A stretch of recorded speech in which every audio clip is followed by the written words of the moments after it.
Bien-aimés dans le Seigneur, bonjour. Nous sommes aujourd'hui, le mardi 30 mars 2021, dans cette semaine pascale de l'année 2021. Nous sommes entre confinement et couvre-feu, des suites de la pandémie de Covid-19. Que la paix de Jésus soit avec chacun de vous et béni soit notre Dieu qui nous accorde encore ce moment de partage. Nous sommes dans le Nouveau Testament, dans l'évangile de Marc, au chapitre 14, les versets 43 à 46 que je lis. Et aussitôt, comme il parlait encore, arriva Judas, l'un des 12, et avec lui une foule armée d'épées et de bâtons, envoyée par les principaux sacrificateurs, par les scribes et par les anciens. Celui qui le livrait leur avait donné ceci: celui que je baiserai. C'est lui. Saisissez-le et amenez-le sur nous.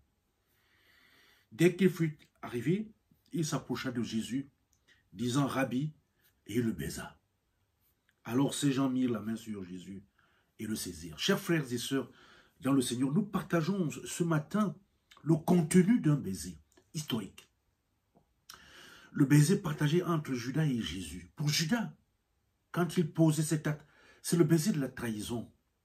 Mais pour Jésus, lorsque lui il pose cet acte, son baiser, c'est une sorte de confirmation de son amour. Un amour trahi. C'est un baiser qui a été vécu en silence, parce que tout se passait intérieurement en chacun des deux.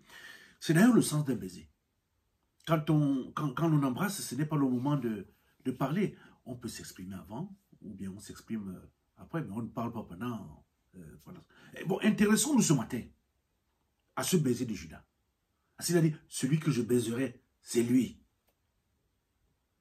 C'était un baiser d'une mort programmée, planifiée. Un baiser qui révèle au grand jour, par contre, les déchirements que vivent tous les disciples. Tous ceux qui sont appelés connaissent ce moment de déchirement du baiser. Lorsqu'il était encore à table, Judas n'a pas été dupe quand il a dit « Rabbi, serait-ce moi ?» Il savait ce qu'il faisait. Il est allé au bout de ses intentions. Il était déjà programmé, il était déjà amorcé. Et il ne pouvait plus se désamorcer. Jésus, lui non plus, n'était pas dupe. Et il savait lui aussi bon, il fallait qu'il aille au bout de son amour. Il savait d'avance qu'il partait vers son œuvre. Bien-aimés dans le Seigneur, Jésus, si nous pensons, bien-aimés dans le Seigneur, si nous pensons connaître la profondeur de cet échange de baisers, c'est que nous n'avons pas compris ce qui s'était passé. Parce qu'à ce moment dramatique de l'histoire, Jésus n'est pas irrité. Lorsqu'il s'adresse à Judas, il parle avec une voix calme et comme quelqu'un qui est prêt depuis longtemps. Et il a appelé Judas mon ami. Et il a dit, fais vite.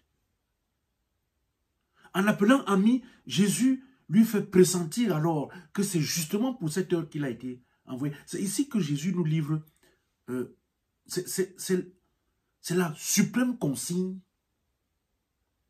de toute sa vie. Pour lui, pour Jésus, ami, ennemi sont des mots semblables. Pour lui, c'est des mots identiques, interchangeables. Ami, vous êtes mes amis. C'est un exemple que je vous ai donné. Voilà comment il s'adressait. Pour Jésus, dire ami, c'est une manière de vivre. Et c'est cette manière de vivre qui montre que Jésus, lui, il est le Fils de Dieu. Ne soyons pas dupes. Ce baiser de Judas, ou encore celui de Pierre qui a suivi plus tard, malgré son engagement à suivre Jésus, il a dit là où tu iras, j'irai moi aussi. Mais pourtant, il a trahi.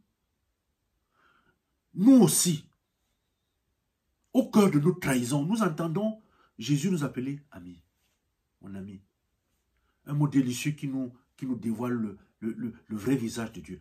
Et il y a une douceur tellement intense à entendre le Dieu du ciel nous appeler amis dans les moments où les plus sombres de nos itinéraires les uns les autres. Observons maintenant que Jésus a été bouleversé par le comportement de Judas, son ami. L'un des 12, l'un des disciples d'élite, l'un de ceux qui étaient tous les jours avec lui et qui jouissait de toute son intimité. Mais Jésus n'a pas voulu changer les choses. Il n'a pas voulu le transformer en bon disciple. Parce qu'au moment où on est venu l'arrêter, il aurait pu réagir pour changer la nature des choses. Il ne l'a pas fait. Au lieu de le condamner et de combattre, Jésus s'est livré entre ses mains. Parce que c'est pour cela qu'il était venu. Il était venu pour nous sauver. Le thème de notre partage ce matin est le suivant. Même au cœur de la pire trahison, Jésus t'appelle mon ami. Ça a un sens. Amen. Seigneur notre Dieu, tu es notre ami. Véritablement, parce que tu es toujours là. Malgré nos vagues, nous montons, nous descendons. Tu es vraiment un ami. Aide-nous aussi à être des amis.